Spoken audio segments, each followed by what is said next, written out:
see you, Lisa. Good. Jared, all we care about is that we have reasonable position in the work. That's all that matters. Ike pulled us all the way to the end of the runway. I was struggling back there. You had to.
Hey, Lori.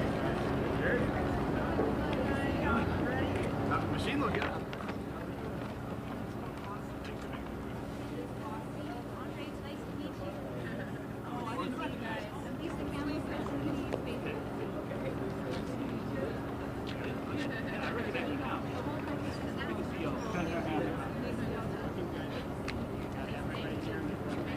Ready? You see the pics from Johnson? They line the streets the way that Alex did. Oh, that's awesome. That's so great. Yep.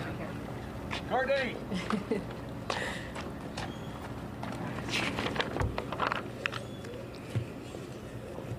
Hey, guys. Woo!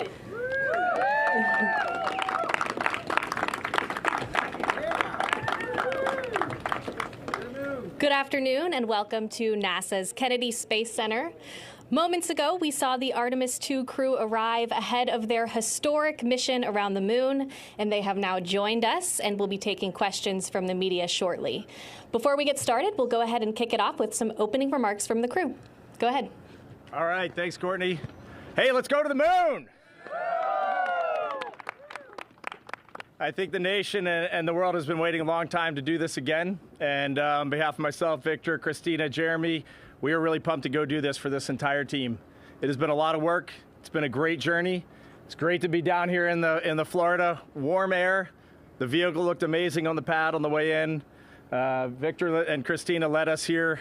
It's just been an awesome start to this journey here at Kennedy. So I'll hand it over to Victor. Thank you. Hey, good afternoon, everybody. It's awesome to be here. We love coming here about 100 miles away. We said how much we love flying into KSC. And so I just want to send a special thank you to our AOD team. They pulled a lot together to make this possible for us to get to fly all these jets and stay in quarantine and have all the support. So thank you to all of them, and looking forward to answering your questions. We're so happy to be here. Little anecdote on the way here, we had an ATC controller actually reach out and ask us how the weather was looking for launch and wish us luck. So it was really exciting to see how many people are paying attention to this. Even just being on this team for 3 years, we're actually short timers. A lot of people have been working for a long time. So we're ready to do this and to fulfill our mission for all of you. Thanks, Adam. Wow, what a welcome. We left a crazy goodbye from just so many people lined the streets. It was a warm embrace on our way leaving home to come here, and then to arrive here and have all of you supporting us on the way in just feels really positive. I got to tell you, I am fired up. My family it's hard to say goodbye. We'll see them again tomorrow, but we're all fired up to go do this. So, halonzi. Nice. In NASA speak, I got 2 go-backs, which means I just forgot stuff on the first time through. We want to give a little salute to our backups over there, Andre and Jenny, so give them all a round of applause. They've been on this journey every step of the way with us, and it's great to have them in the aircraft with us coming down here, and they'll be strapping us into the vehicle when it's launch day. And then I didn't forget, we wanted to save this for the end, but we are holding our zero-G indicator rise, and Christina will make a few comments about this. Yes, let's see if I can get this microphone in place. But we are thrilled to announce today the winner of the Zero-G Indicator, or ZGI contest, which was participated in worldwide. And our buddy here named Rise was submitted by 2nd grader Lucas Yee from California. Yeah, Lucas. Thank you, Lucas. The crew personally participated in selecting our buddy, our stowaway, to fly with us. And this little guy, Rise, really resonated with us because the theme is actually the Earthrise photo taken on Apollo 8, which is inspirational to all of us. And it is a mission that sort of mirrors our own. And we've incorporated it into our mission patch and also into our ethos and values as a crew. So welcome aboard, Rise. It was a great first flight with you. We look forward to the next one. Thank you. One last cool little note on Rise is on the bottom of Rise, there's a little tiny zipper right here. And the micro SD card that has everyone's names that they've submitted. There's still time. I think it closes tonight. Courtney can make sure. But this is where that SD card will live, so it will be right here on our Zero-G indicator. A great little feature of our little buddy Rise. Thank you. That's right. We'll be taking submissions until 5 p.m. tonight, so you still have time to get your name in if you're interested. And with that, we'll go ahead and start our Q&A portion of today. We have a microphone right here. Please be sure to state your name and media affiliation before you get started. Go ahead. Hi, Marcia Dunn, Associated Press, right over here. Here we are. You've had, there have been 2 rocket rollouts, 3 quarantines. I know it's part of the job, but how tough has all these up and downs been over the past couple of months?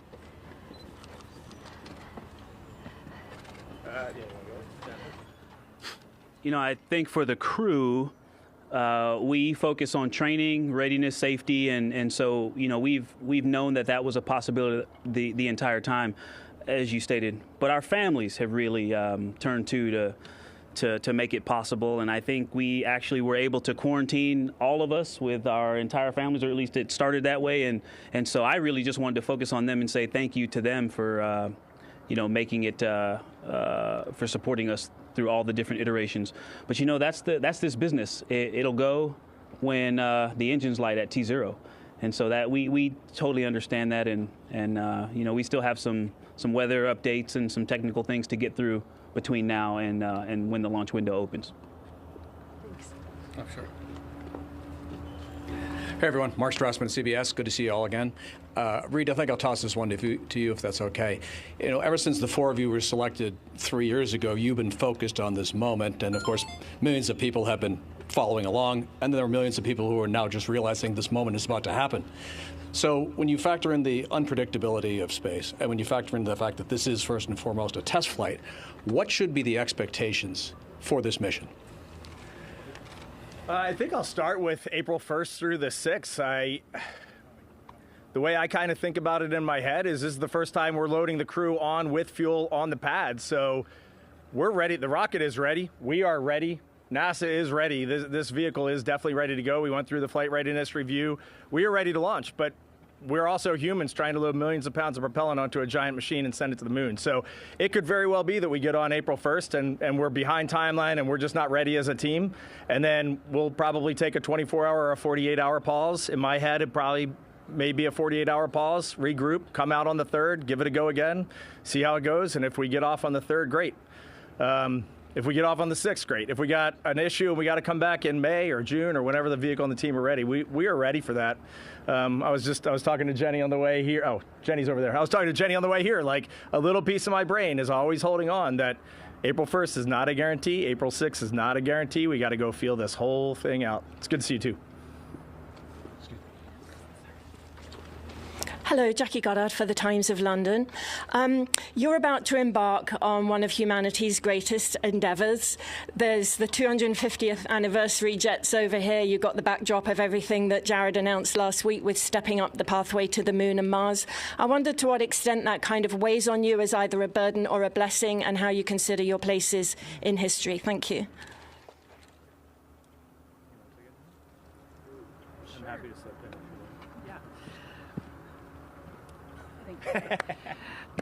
We have talked a lot about the exciting changes that have been announced and how we're approaching fulfilling our destiny in space and our journey to the moon and on to Mars. And the one thing the crew all agrees on is that it has been motivating, it has been inspiring, and it has fired us up. We have added in extra looks at our training because we are already ramping up ideas for how we're going to get the next crew trained. And if anything, it just contributes to something that we've held in our values since day one as a crew. We actually have relay batons because in spaceflight, whether it's a short duration flight like a sprint, a long duration flight like many of us have been on, we call it a marathon, we're in a relay race. And we're not successful till the next missions are successful. And if nothing else, this just fired us up for that all the more.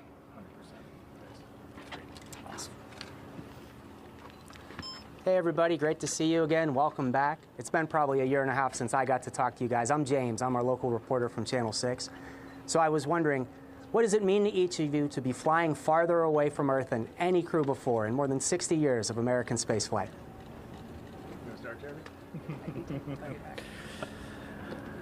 Well, I think for us, it's definitely not something we focus on. It's important for us. We look at our objectives. We're going to test this capsule. We're going to lay the groundwork for Artemis 3 and 4, and we're going to try and get back safely and land in the Pacific Ocean. That's what really matters to us, and that's what we should be focused on. I love the fact that people highlight that, and communications highlights it. It is a milestone. If we do pass it, there's no guarantee we will, but if we do, we should celebrate the pioneers who came before us that put us in this position to be breaking a record like that, and then we should throw that out to the next generation to say, hey, let's go even further. Thank you very much. Love it. Hi all, Jackie Waddles from CNN. Thanks for doing this. So we understand you all got to be part of the flight readiness review. Was really curious to hear what that experience was like, what questions you asked, and what you took away from it. And then I also understand you're taking some laptops or personal devices with you. Is there anything in particular you'll have loaded onto those devices? We do have personal computing devices, so we can load stuff on them. We also got iPhones recently, so I don't think I can actually say that as a government employee. We have small, highly powerful computing devices that we will take with us with outstanding cameras, so we can throw a few things on that. It is really nice. We will get those devices tonight. Here are our flight devices, and we'll be able to load a few things on there. I think family photos, and more importantly, all of our detailed schematics that we've gotten from the engineering support teams are going onto those, all of our procedures. So just getting to look at all that stuff and put it all together in one place is going to be great. For the flight readiness review, it's a unique thing at NASA where the crew themselves, we eavesdrop and we're there at the beginning, but the flight readiness review is really led by our chief astronaut and our Johnson Space Center director from the crew perspective. So Vanessa was there. It was I think overall, looking back at the FRR for us, the thing that caught the attention the most was that everything that was briefed we expected. There was not a single surprise in that entire flight readiness review. So when you look at something as complicated as the Artemis II architecture across industry, across government agencies, it just told me that our leadership is communicating very well. They're communicating well at the top, all the way down to the crew level and the training team in between. And so for me, that was like a confirming cue that this team is ready to go fly this mission. Hi, Lauren Grush with Bloomberg. So great to see you all and welcome. You mentioned that you're prepared for this flight not to take place during this window. I would love to hear about what it's been like planning your lives these past few months, with a moving target of a launch date. And I hate to fast forward, but is there anything you're looking forward to, that you haven't been able to do for when you get back? Sure.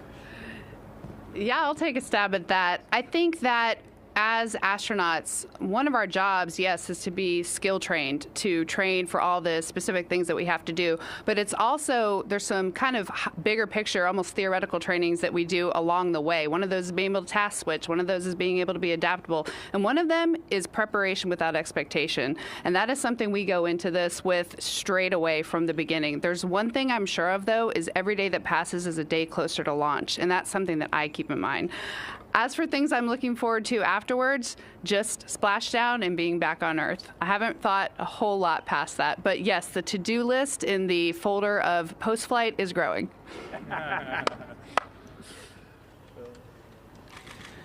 Hi, TG Mascara with the Epoch Times. Thank you so much, and welcome to Florida. I know you guys are adamant about how you fly when you're ready, and there's no guarantee, but an April 1st launch would mean that you guys would be on your way to the moon at Easter, which just seems to parallel Apollo 8 even better because they flew at Christmas. I'm wondering, have you guys thought about that at all? Especially concerning the fact that you're leaving your families back home?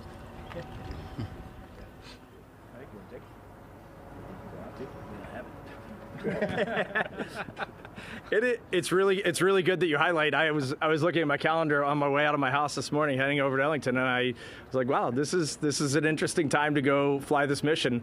And I do love that you tied it back to Apollo 8, and each one of us, we have our own different opinions, our own individual opinions, and our own individual beliefs. And I think that's one of the best parts about this mission right now is we have said from the beginning, we really are going for all by all, and we are. And we want to take the whole world along with us.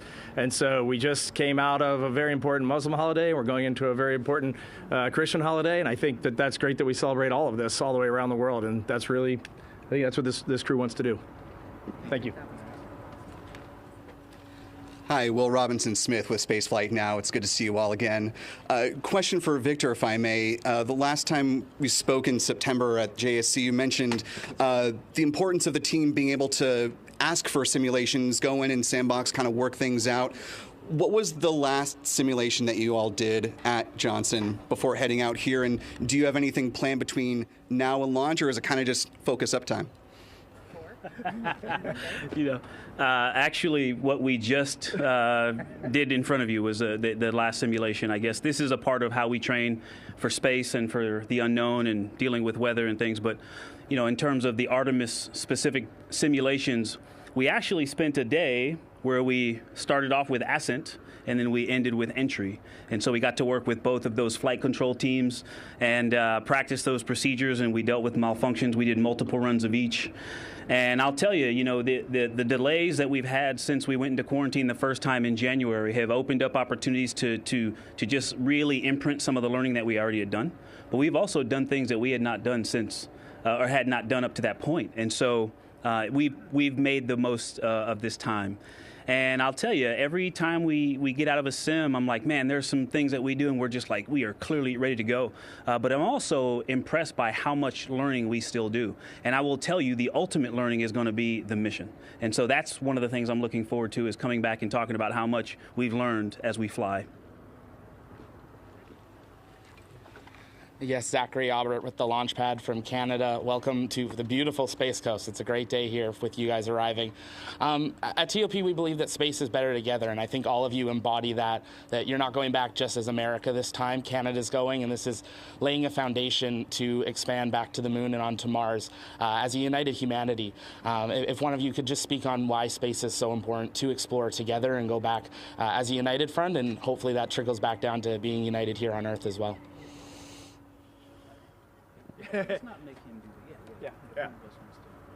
You just kind of answered your own question there. I think you did a wonderful job. So we are going back. The administrator has been hard at work this week talking about ignition and getting us.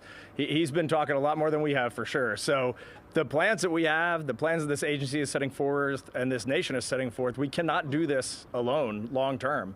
There is no way we are going to take this planet Earth humanity and explore the cosmos unless we are doing it coalition together, all of us. It is going to take significant investment. It's going to take significant development, new technologies, inventive minds. Everybody's going to have to come together. And I will echo what you always say.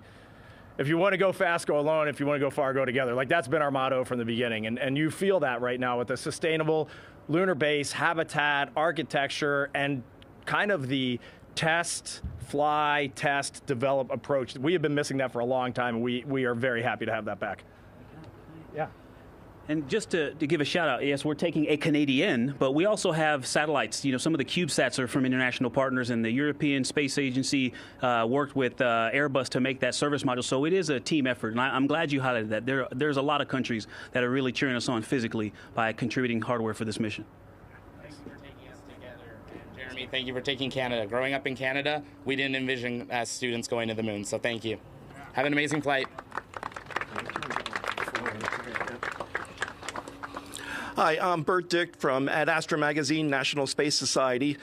In the history of U.S. human spaceflight, the first flight of a crewed spacecraft and rockets only occurred a few times. Mercury, Gemini, Apollo, the shuttle, commercial crew with Crew Dragon and Starliner. How do you feel about making this first flight with Orion and the Space Launch System? And where do you see it placing you in the advancement of our human spaceflight program? And an add-on question, are you looking forward to that new capsule smell when you get into Orion?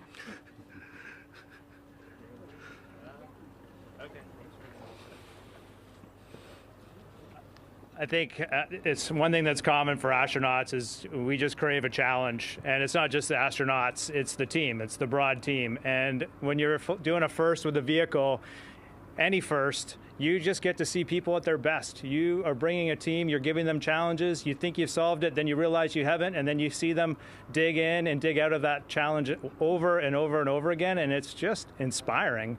And so to be part of first, and we got a lot of firsts coming ahead with all the changes, this is an exciting time, and it is going to truly test our mettle. And I think for humanity, gosh, how lucky are we to be in a position where we can set this many new firsts up in front of us that we're going to slowly knock down one after the other. You know, there's something that we often say, you know, failure is not an option, but I think it is often misunderstood. It's not that we never fail, it's that we don't quit when we fail. We stick at it until we create a solution and find our way through it. We know there's failures coming, but we know we're going to stick to it. Good job, Yes. Hello, Manuel Masanti from Exploración Espacial. Welcome to Florida. Cristina, you're about to become the first woman to fly beyond lower orbit ever. I'm curious to know how that weighs in on you. If beyond being part of the crew, one more of the crew, do you feel that extra responsibility of paving the way for the younger generations, girls and other women following your steps? Yeah, thank you for that. For me, that aspect of this flight isn't necessarily about any one person. It's the thing to celebrate is that we, as a world, actually, are living in an era where we know that we have to go for all and by all in order to answer humanity's call to explore. I recognize that we talk about these superlatives, we talk about the first, and that's a great thing because it brings people in. What is state of the art right now in human spaceflight? Where are we? Where are we reaching? Where have we been? And just like that vista, I am so grateful to those that paved the way for me to be here and for all of us to be here. And it's an honor to potentially inspire the explorers of the future. But again, the big thing to celebrate and the big thing about that we should all be talking about is we collectively made the decision to be here in a place where everyone gets to contribute equally and work equally hard to achieve their dreams.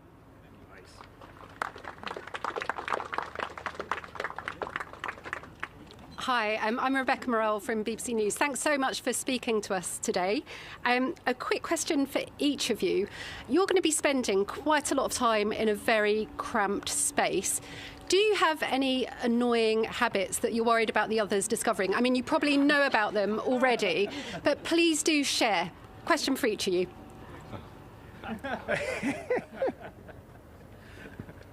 Well, we got to Ellington Field this morning. I had a lot of energy, and I was making some remarks in front of everybody and like doing a selfie with all the families and stuff. And Christina goes, "That's normal. That's just how." What was it? That's just how he metabolizes stress or something like that. I was like, "All right, we know each other. We know each other for sure." What you talk about is real and it is important, and we have developed over 3 years very intentionally talking through everything because you never know, like clicking a pen cap can annoy somebody over 10 days in a small capsule. So we have got a great dialogue together and we talk through those sorts of things. But there are definitely going to be things by day 6, 7, 8, 9 that we're like, man, all right, I need a little space and I can't get any right now. But we are a good crew. Any other confessions? Please come forward. if anybody has something, you can do it. Sure. Yeah, sure. My initial instinct was to just say pass. My second instinct is to say I can't really answer it because they're the ones who would be annoyed. So I don't know. I don't know. But you know, an interesting thing about this, like you said, it is a very important aspect of spending a lot of time in tight quarters. There comes a point also, like the joke Christina made about Reed this morning, that there comes a point where what maybe started off as a potential annoyance actually becomes a thing of endearment. And I think we have reached that point. We spend so much time together. We shared a stateroom on a Navy ship. We camped together. We've been in a lot of tight situations, and so they've actually become things that I think, at least I can say, appreciate about each other. And so I just wanted to share that aspect of it. I will say my annoying trait would be question avoidance, and I'm going to just speak around that.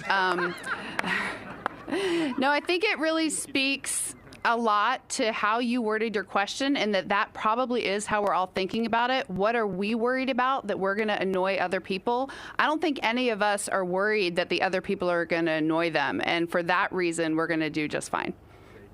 And for the record, I have plenty. The one obvious one for me is I haven't lived in space for over 6 months like these three have, and so I won't know how to float and fly, and I'll be a bit clumsy up there. So I know that's going to be hilarious and annoying at the same time, some of that. The other thing I'll just share is we do have a toolbox, or a tool in our toolbox for this. Is that we have just really clearly stated to one another and believe it in our hearts that we never have any intention to annoy the others or not lift the others up. And so when something comes up, we know that it's not intentional, and we know that we can also bring it up. And so I expect the three of them to just tell me when something comes up that's not cool with them, and I'll just fix it. No big deal. Thank you so much. Hi, Don Haladiuk for the Canadian Broadcasting Corporation. A question for Jeremy. Jeremy, what can you say about, you're going to be making history here, being the first non-American to leave low Earth orbit. How do you feel, and what can you tell Canada about your feelings? I feel a lot of things. For sure, I feel a great sense of pride for Canada, because I have seen the greatness that we have within the country and the contributions that we are capable of making, and it's fun to see them. It's fulfilling to see them appreciated on the world stage. So a sense of pride in Canada for sure, and also, it is time to continue to evolve our vision as Canadians. What can we continue to do? What can we do next? And that's really exciting to me. I love that we have that Canadian can-do spirit, that what's going to be the next challenge? Yes, I'll be the first Canadian to fly into deep space, but we often say in this crew, the point's not being the first, it's making sure you're not the last. And what's someone going to do? What's Jenny going to do next for Canada, for an example? The other thing I always want to highlight and emphasize in a moment like this, that you must acknowledge the extraordinary U.S. space leadership that creates an environment where we can bring that excellence and demands that excellence.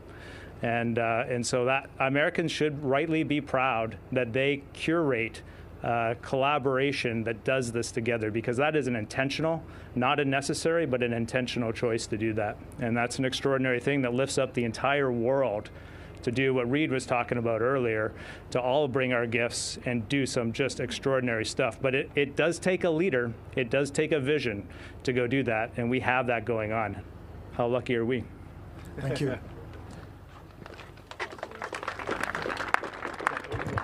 Was that for me? Oh, sorry. Jeremy, did you get taller? You look taller, sir. We keep bringing them. No, I'm trying to keep a low profile here. I do have a question for Reed, if I may, and I'm going to mispronounce this. I'm Greg Pallone with Spectrum News 13. This is for our Spectrum stations up in New York, right? Okay. I'm going to mispronounce this. It's how about I do the acronym for you, since we're all here. RPI, your journey from RPI, the Polytechnic Institute, to Commander of Artemis II. Tell us about that journey. Well, it's been a long time, and we don't have that much time, but it's been awesome. I had a great education up there in New York at Rensselaer, and joined the U.S. Navy, which is just an amazing place for a young man to go serve, or woman, or any American. It really taught me a tremendous amount just about the world, about cultures around the world. A lot of people think that the military is all about fighting, but it is really all, for me, that was my job, but it was all about learning and getting to go around the world. I traveled around the world 5 times on aircraft carriers and in the Navy, and just learned a tremendous amount. That people are at the core, they're pretty much all the same. They want to raise their families and do right, and sometimes we have our differences on a large scale. My time in the Navy was just filled with great friends and a good career. And then in 2009, I came to NASA, flew to the International Space Station in 2014. It's been a while since I've been up there, so Jeremy, I think I'm a rookie with you. And then here we are, standing here today on this beautiful Florida afternoon, and about to go ride a rocket to the moon. It's pretty amazing. Very lucky. Thank you. Good luck. Good luck, crew. Thank you. Hi, good afternoon. Max Evans with NASA Space Flight. I asked this same question to the crew of Polaris Dawn when they launched about a year and a half ago now, and I figured given the weight of what could be happening next week, I figured I'd toss it your guys' way too.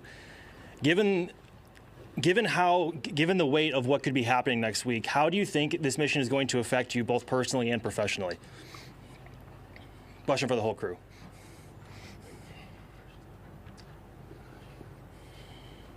It's a deep question. Yeah. Wow. That is a deep question, and thanks for posing it. And it's interesting to have a Polaris Dawn crew member here as well. It underscores some things that are being said all the time. The golden age of space exploration. There's so many amazing things happening, and we should be proud, all of us. You know, I guess I'm not going to answer your question. I actually spend a lot of time keeping myself from thinking beyond the mission on purpose when I start to daydream about those things, just because I really want to focus and give my all to this task. And you know, a few of you have asked different types of questions about how do you think of this, the weight of this moment. All astronauts start a mission with one goal: to not mess it up. And I think that is really at the core of it. We have a lot of work to do, and so, but I will share something that is related to what you asked. I can tell you this: my first mission, the dream of going to space, because it was my first time, was there. It was front and center, even if I tried to focus past it or beyond it. This mission is much more about duty and responsibility, so we can pass the batons off for this campaign called Artemis with its lofty goals. And we live that every day, and then that's it. And then we want to back out and disappear while the Artemis II crew stands in front of this microphone. And so I personally really look forward to that period where I think personally and professionally it is going to satisfy all of this risk chasing that I've been doing for 27 years.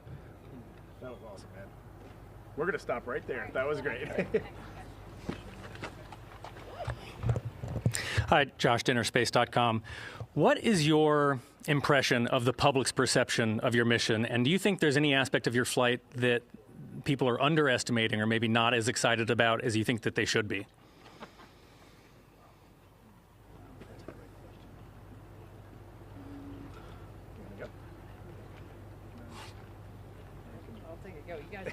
Jump in.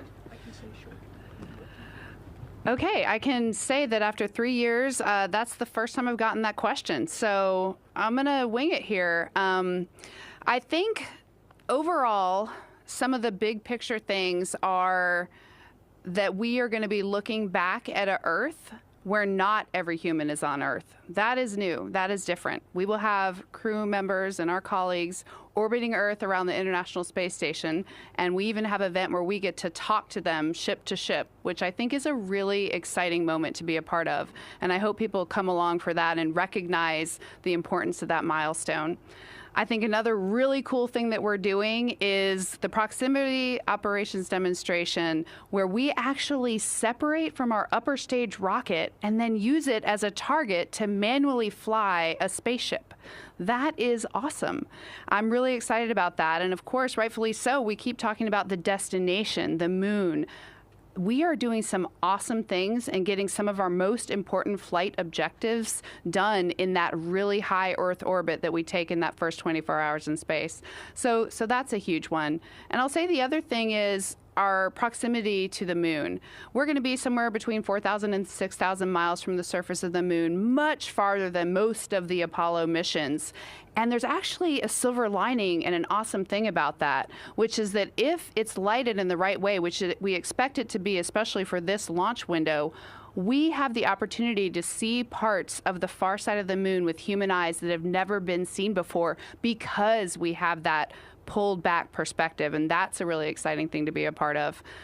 I think our biggest wishes, though, for this, and I do think that as people come online learning about this mission, they are feeling, because of the questions we get and the feedback we get, is that it's for all of humanity. We really, truly are going for all and by all.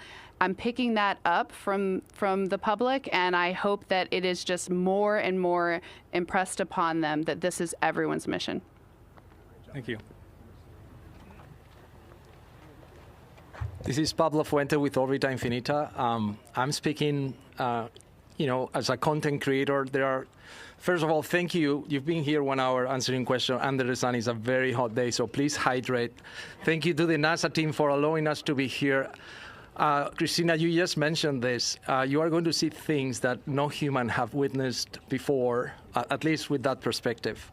Now that we know that you will have computer devices that can take video and pictures, how are you guys planning to share that content with the whole world? Because you are inspiring so many. Thank you. Well, a couple things to consider. It's the first time we go out there with humans, of course, and so we want to set expectations realistically. It's not like being on the International Space Station 250 miles away. The communication system may be really robust, and we may be able to get a lot of information back, but we might not be able to as well. And this is one of the test objectives, is to see how our deep space communication system works, how much bandwidth we have for transmitting high-resolution photos or video. And so I don't know exactly what you'll see during the mission, but we will capture it all on the cards and bring it back with us, and we'll do a great job of sharing that. We're excited to try our best to take some images to try and bring you along on that journey to see the moon, to see some extraordinary aspects of the moon, but also to see yourselves from the perspective of the moon. I mean, just imagine that, the moon in the foreground and that Earth in the background, and you're all in that shot. Yeah, we're really excited to share that with you. Hi, thank you for doing this. Thank you for doing this. Ken Kramer, Space Up Close.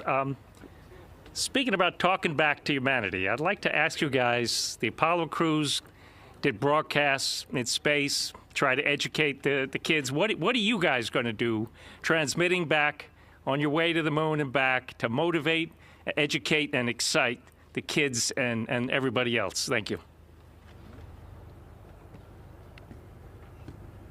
I think we've all kind of hit on it. The first thing that we have to do is we got to fly this mission successfully. There is going to be a tremendous amount of unknowns. There's going to be things that we didn't expect. There's going to be comm linkage difficulties. There's just going to be all sorts of things. The first thing we got to do is we just got to fly this mission. And then layered into our schedule, our public relations folks at NASA have developed a very nice portfolio of outreach opportunities. I think the NASA flagship channel, which I believe is on YouTube, is going to stream this live 24/7. So if you're having trouble falling asleep one night, you can just pop that on and watch us for a little while. Spaceflight can be very slow, and it can be very awesome. But we are going to have a tremendous amount of outreach. We're trying to hit all the social media sites, we're trying to hit all the traditional media sites, and we're trying to stream 24/7. And then the other thing that I think we do is just, we have a pretty gregarious, outgoing crew that really feels bought into this mission, and part of this mission is bringing along the world for all of us to be in this together. So you know we are going to be involved, and we're going to be out there doing this. Thank you. Last question. Hey, good afternoon. I'm Brandon from Interstellar Gateway. This question can just go out to whoever it jumps out to the most. As someone who grew up watching Space Shuttle from right here on the Space Coast, and now being in the position that I'm in, I was wondering what's something that inspired you growing up that has kind of thrust you into the position that you're in now, about to launch around the moon?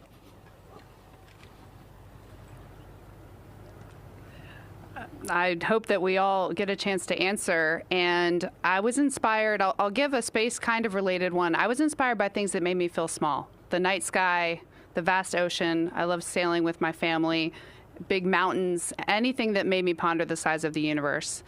And then on a more individual level, I was inspired by the leaders of the civil rights movement, by the people that weren't afraid to do what scared them in the face of a lot of mixed messages on what was the right thing, but they knew what was right, and they pursued that no matter what. I think about those people a lot when I'm in positions of having to work through fear, having to face things that are uncomfortable, and those are the people that inspired me growing up.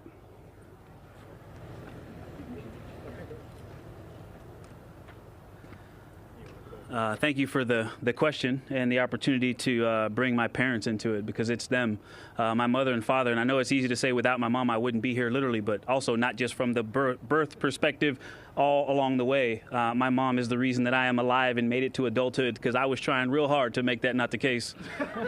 And literally a conversation I had with my father while I was in college, I decided I wanted to join the Navy. I wanted to be a Navy SEAL. And my dad said, hey, I know some SWAT guys. He is a retired police officer. I know some SWAT guys who did that, but that just doesn't look like you. But with a degree from Cal Poly and some wings on your chest, you might mess around and become an astronaut one day. And he said that to me in 1997. And so listen to your parents, folks. But my parents, and I could tell you stories like that about my grandparents as well, but it's been my parents' inspiration and support through this whole 49-year journey that is the reason I get to be on this side of this microphone.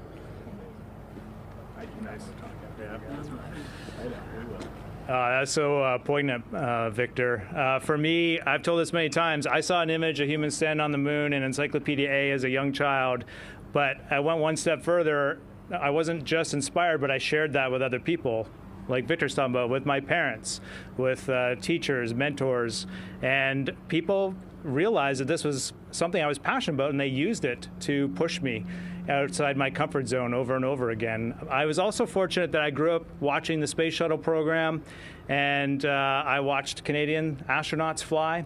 And so I think these mentors for me, it wasn't something unachievable. They were actually seeing Canadians fly in space, the Canadian Space Agency through NASA, and that was very empowering.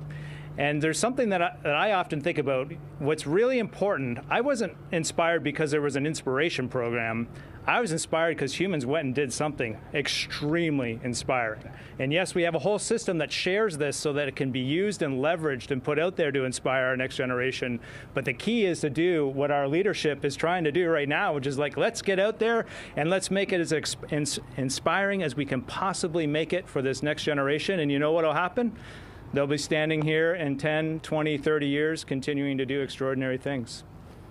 Thank you, Jeremy.